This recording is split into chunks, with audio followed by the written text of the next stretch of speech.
नमस्कार विद्यार्थी मित्रांनो. आज आपण आपल्या पहिला जो घटक आहे इसवी सन 1800 ते 1874 या कालखंडाची सामाजिक व सांस्कृतिक पार्श्वभूमी या घटकातील दोन उपघटक आपण मागील भागांमध्ये अभ्यासलेले आहेत, ज्यामध्ये संस्कृतीची संकल्पना, संस्कृतीचे स्वरूप व संस्कृती आणि इतिहास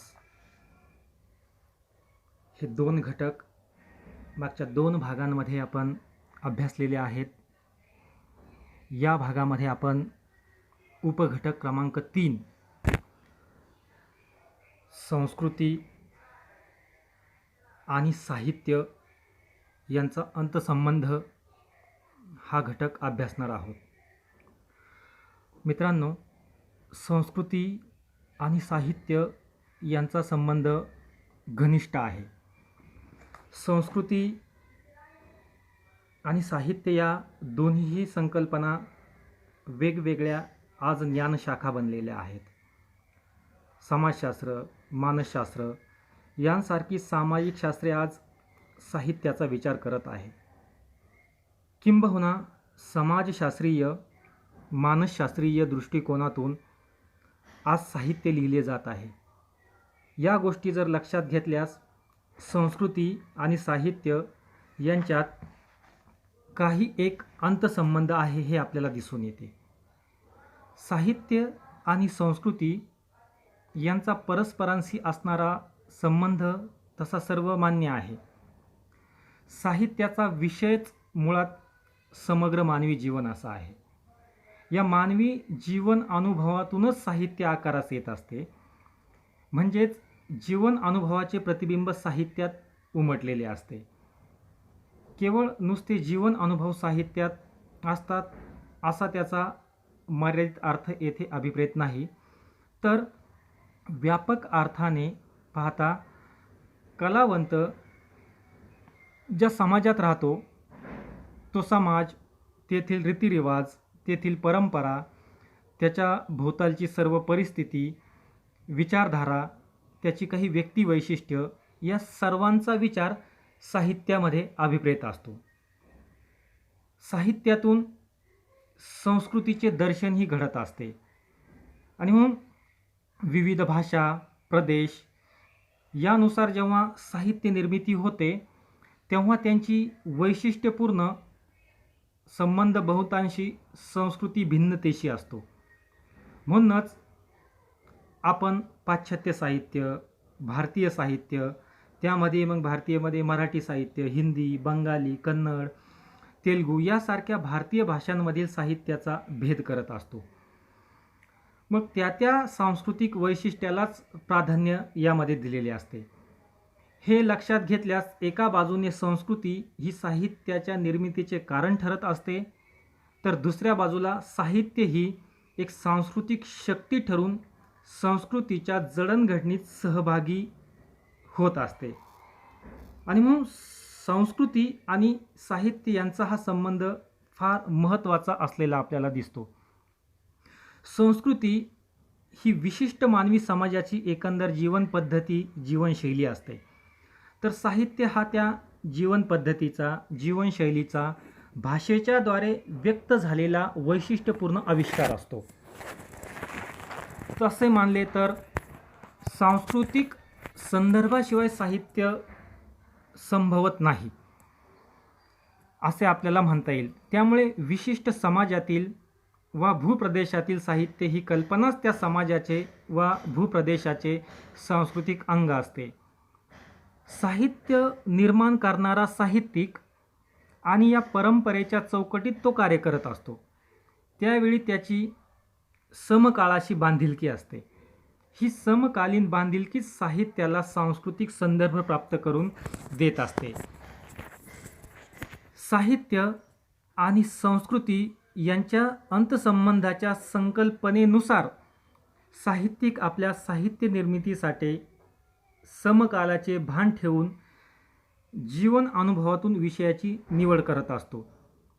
परंतु कोणत्याही समाजात येणारे हे अनुभव म्हणजे त्या समाजाच्या संस्कृतीचे अंग ठरत असल्यामुळे साहित्याची सामग्रीच सांस्कृतिक ठरते.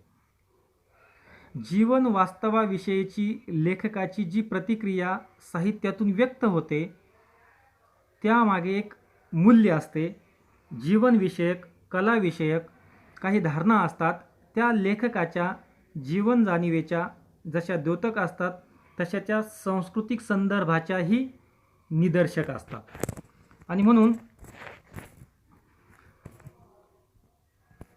जर आपण बघितलं तर प्राचीन कालखंडातील धार्मिक साहित्य तसेच मध्ययुगीन कालखंडातील विविध संप्रदायांच्या माध्यमातून झालेली साहित्य निर्मिती पाहिली तर आपल्या लक्षात येते की यातून तत्कालीन सामाजिक व सांस्कृतिक जीवनाशी निगडीत घटना साहित्याचा विषय झालेल्या आहेत.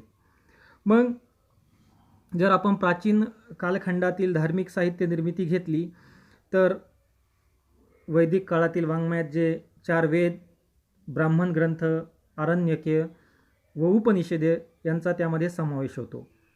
आता यांचा प्राचीन कालखंडातील जे साहित्य आहे त्यांचा विषय कर्मकांड आहे आणि म्हणून ब्राह्मण्य जे आहे यांचा विषय कर्मकांड, आरण्यकांचा विषय उपासनाकांड आहे व उपनिषदांचा ज्ञानकांड आहे.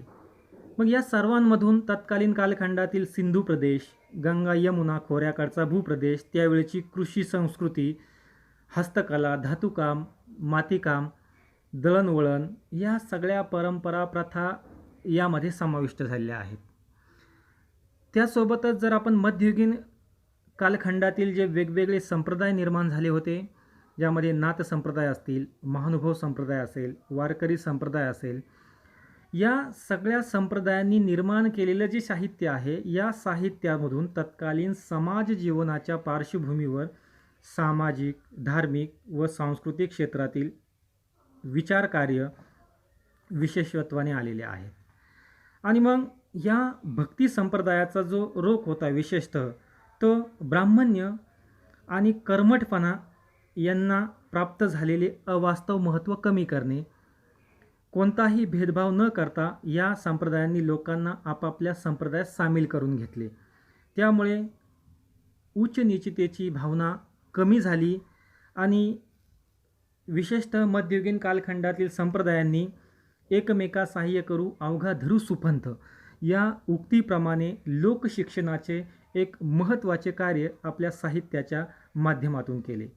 मग जर आपण मुकुंदराजांचा विवेक सिंधू असेल, परमामृत, तसेच हेमाड पंडितांचा चतुर्वर्ग चिंतामणी यासारख्या ग्रंथांमधून तत्कालीन महाराष्ट्राची स्थिती, सामाजिक, धार्मिक, सांस्कृतिक या सगळ्या कल्पनेचा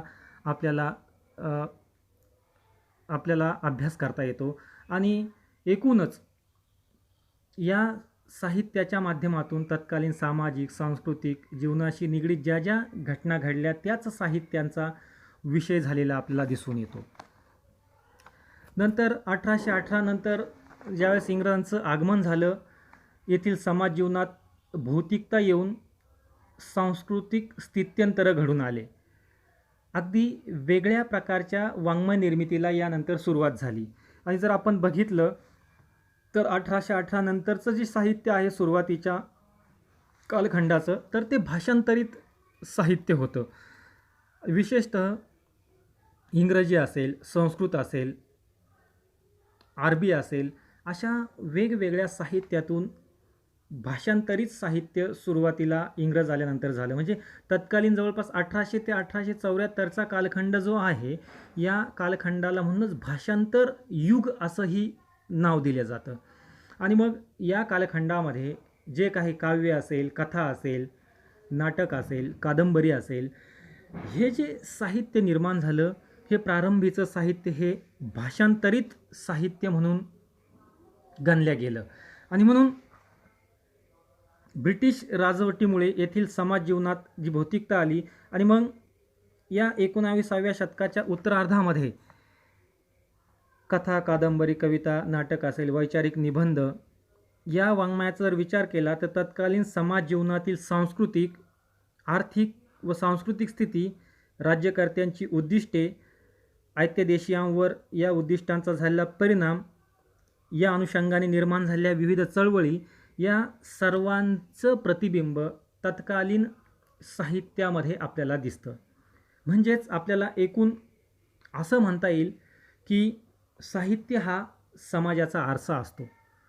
समाजाचं प्रतिबिंब साहित्यामध्ये पडलेलं असतं आणि म्हणून संस्कृती आणि साहित्य यांचा संबंध अतिशय घनिष्ठ असा आहे असं आपल्याला म्हणता येतं. यानंतरच्या पुढच्या भागामध्ये आपण साहित्य आणि सामाजिक दृष्टी या उपघटकाचा अभ्यास करणार आहोत. तोपर्यंत धन्यवाद.